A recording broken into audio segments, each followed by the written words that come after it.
ఈ రాష్ట్రంలో వాతావరణం ఒక హింసాత్మకమైన ధోరణిలోకి వెళ్తూ ఉంది.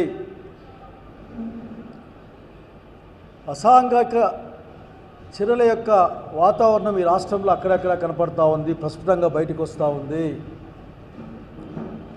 దీనిపైన తగిన జాగ్రత్త తీసుకుపోతే వచ్చే కాలంలో ఈ సమాజం కానీ వచ్చే తరం కానీ చాలా ఇబ్బందులు పడుతుంది. అనారోగ్యకరమైన సామాజిక వాతావరణాన్ని చూడాల్సి వస్తుంది అని మాలాంటి వాళ్ళం చెప్తా ఉన్నాం. కానీ దీన్ని ఎవరు పట్టించుకున్న పాపాన పోవడంలే, ఎవరికి వాళ్ళు ఏదో తాము చేసేదే గొప్ప కార్యం అయితే మంచిదే. ఇప్పటికే ఆంధ్రప్రదేశ్ రాష్ట్రం దాడులతోనూ హత్యాచార ప్రయత్నాలతోనూ చివరికి అనంతపురం టౌన్లో కూడా అటువంటి సంఘటన జరగడానికి స్కెచ్ గీయబడింది అని చెప్పిన ఒక నేపథ్యంలో ఈ రాష్ట్ర వ్యాప్తంగా 186 పైగా అత్యాచారాల సంబంధించిన కేసులు ఉన్నాయని, మంగళగిరి దగ్గర అట్లాగే ఆ పాయకరావుపేటలో ఇక్కడక్కడే చాలా వింటూ వచ్చినాం, చూస్తూ వచ్చినాం. పిఠాపురంలో కూడా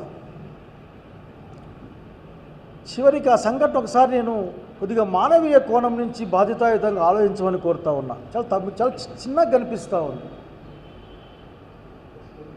వాళ్ళకంత కడుపులోంచి బాధ వస్తూ ఉంది. ఏంది ఇది? ఒక 9వ తరగతి క్లాస్ చదువుకునే అమ్మాయి, ఒక తెలుగుదేశం పార్టీ కుటుంబానికి సంబంధించిన అమ్మాయి, నాకు తెలిసినంత వరకు వాళ్ళ నాన్న బహుశా తెలుగుదేశం పార్టీ విజయోత్సవాల్లోనూ దేంట్లో అటువంటి దాంట్లో యాక్సిడెంట్లుగా చనిపోయాడని వార్తలు విన్నా నేను.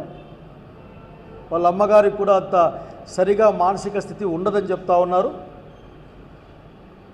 ఆ అమ్మాయి యొక్క బలహీనతని, భయాన్ని ఆసరా చేసుకొని నెలల పర్యంతం 1, 2, 3, 4, 5, 10, 12, 13, 14 అంక వస్తూ ఉంది. చివరికి ఆ అమ్మాయి గర్భం దాల్చేదాకా ఎక్కడ తీసుకెళ్తా ఉన్నారు దీన్ని? అక్కడికక్కడ సమాజం రియాక్ట్ కావాలి కదా. ఆ 7 గుర్రాల పల్లెలో ఉన్న సమాజం రియాక్ట్ కావాలి కదా. ఏ పార్టీ అయినా కానివ్వండి, దాన్ని గట్టిగా మాట్లాడితే రాజకీయ రంగు పులిమే ప్రయత్నం చేస్తారు. ఇక రాజకీయాలను మాట్లాడే సిద్ధంగా లేదు. రాజకీయాలను మాట్లాడాల్సి వస్తే మాట్లాడుకుందాం, అదేం పెద్ద గొప్ప విషయం ఏం కాదు, మాట్లాడదాం. రాజకీయాలు మాట్లాడాల్సి వచ్చిన కాలంలో నేను స్పందన చూశాను. ఆ అమ్మాయి తల్లి ఇంటికి వాకిలు వేసుకొని వెళ్ళిపోయారు. లేదంటే ఆ అమ్మాయి ఇంటికి, వాళ్ళ అమ్మ ఆ అమ్మాయి ఉన్న ఇంటికి తాళం వేయబడింది. ఎక్కడికో వెళ్ళిపోయిందో లేకపోతే ఆచూకీ తెలియలేదో. వాళ్ళని తిరిగి భద్రంగా దగ్గర తీసుకోవడం అనేది ఎవరి బాధ్యత? నిస్సందేహంగా ఈ రాష్ట్ర ప్రభుత్వం బాధ్యత. ఈ జిల్లా సత్యసాయి జిల్లా, పక్క జిల్లా కావచ్చు, ఆ జిల్లా యొక్క అధికారుల యొక్క బాధ్యత అని చెప్పడానికి ఏమాత్రం కూడా నేను సంకోచపడ్డం లేదు. మనమందరం ఆలోచించాలి, ముఖ్యంగా ఉద్యోగస్తులు కూడా, ప్రత్యేకించి పోలీసు వ్యవస్థ ఆలోచించాలి. ఎవరి ప్రయోజనాలని కాపాడడం కోసం మనం పనిచేస్తూ ఉన్నాం. కంప్లైంట్, నాకు శ్రీధర్ బాగా తెలుసు, నాకు ఆ సిఐ కంప్లైంట్ ఇస్తే యాక్షన్ తీసుకుంటాం, ఎంక్వైరీ చేస్తామన్న వార్త నేను చూశాను. ఎవరు కంప్లైంట్ ఇవ్వాలి? యాక్సిడెంట్లు పాపం చనిపోయిన వాళ్ళ నాన్న కంప్లైంట్ ఇవ్వాలా? లేక నెలల పర్యంతం భయపెట్టి వీడియోలు కూడా తీసినామని చెప్పి, వీడియోలు ఉన్నాయని చెప్పుకుంటూ భయపడ్డ ఆ అమ్మాయి ఇవ్వాలా? లేక మతి స్థిమితం పూర్తి స్థాయిలో బాగాలేదన్న అంటే మెంటలీ నాట్ వెల్ అన్నదాని నుంచి ఇవ్వాలా? ఎవరు ఇవ్వాలి? ఏం అనుమానం కింద తీసుకెళ్తాం కదా. అంత పెద్ద సంఘటన, చాలా ఘోరమైన సంఘటన ఇది. వినడానికి భయంకర భయం వేస్తుంది. అటువంటి ఒక జుగుప్సాకరమైన సంఘటన జరిగిన తర్వాత ఎందుకు మీరు ఆ నిందితులు అనుకుందాం, పోన్లే నేరం నిరూపించబడేంత వరకు ప్రతివాడు నిందితుడే అని మాట్లాడే భాషను తీసుకున్నా అనేక పేర్లు బయటకు వస్తున్నాయి కదా. ఇప్పటికే అనుమానాస్పదమైన అనుమాన లిస్ట్ ఒకటి బయటకు వస్తూ ఉంది కదా. ఇప్పటికే చిన్నపిల్లల్ని కాపాడడం కోసం పెద్ద పెద్ద సెక్షన్లు ఉన్న కేసుల్ని, ఆ శిక్షలతో ఉన్న కేసుల్ని మనం చట్టం చేయబడింది కదా. ఇది ఏం అడ్డం వస్తుంది మీకు? వాళ్ళని తీసుకొని రాలేరా? విచారించలేరా? నిజం రాబట్టలేరా?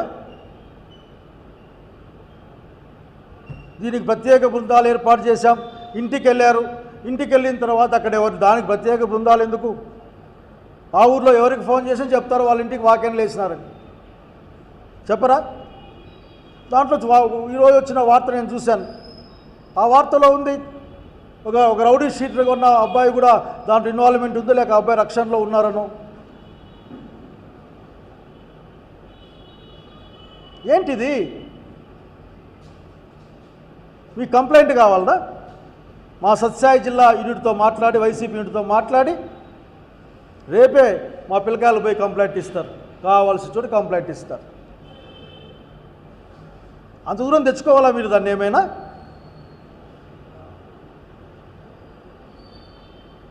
ఫోన్లే దళిత కుటుంబం కదా, ఎవరేం తిప్పుకుంటారులే అని చూసుకుందాంలే అనుకుంటా ఉన్నారా? వదిలేద్దాం, రాని కంప్లైంట్ రాని,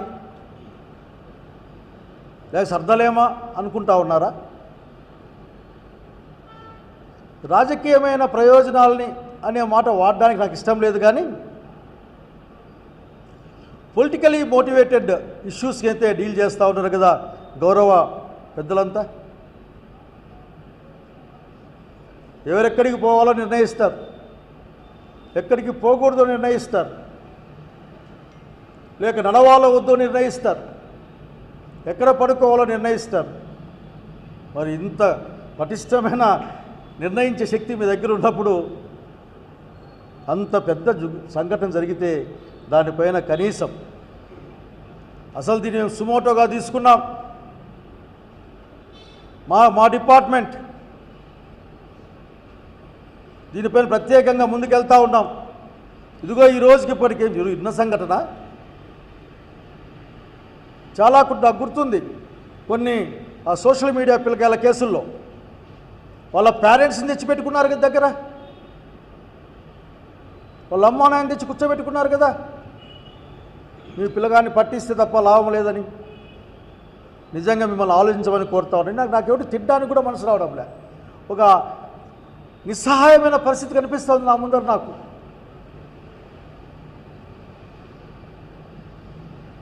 నిజంగా ఎంత భయం వేస్తుంది అనుకుంటేనే. మళ్ళీ వాళ్ళు అసలు వీళ్ళంతా ఒకే రాజకీయ వర్గానికి సంబంధించిన వాళ్ళ వార్తలు కూడా వస్తూ ఉన్నాయి. ఇందులో పాలిటిక్స్ ఏముంది? ఎవరు దుర్మార్గం చేసినా దుర్మార్గమే కదా. కాబట్టి తక్షణం నేను అడిగేది ఒకటే, మీరు పూర్తి స్థాయిలో విచారణ జరపండి. ముందు అమ్మ ఆ బిడ్డ ఎక్కువ ఉన్నారో తెలియజెప్పండి. ఎక్కువ ఉన్నారు వాళ్ళు ఆసుపత్రిలో ఉన్నారా, లేక పోలీసు వాళ్ళ భద్రతలో ఉన్నారా, లేక ప్రైవేట్ వ్యక్తుల దగ్గర ఏమన్నా వాళ్ళు ఉన్నారా? అది తెలవాల్సిన అవసరం ఉంది కదా. కనుక ఈ బాధ్యత నుంచి ఎవరు తప్పించుకోవడానికి వీలు కాదు. ఆఖరి అసలే ఇప్పటికే ఒక హింసాత్మకమైన వాతావరణం పెరుగుతూ ఉంది అని భయపడే కాలంలో I'm requesting the departments, I'm requesting all the people across the table, across the parties, I am requesting, please act firmly, please act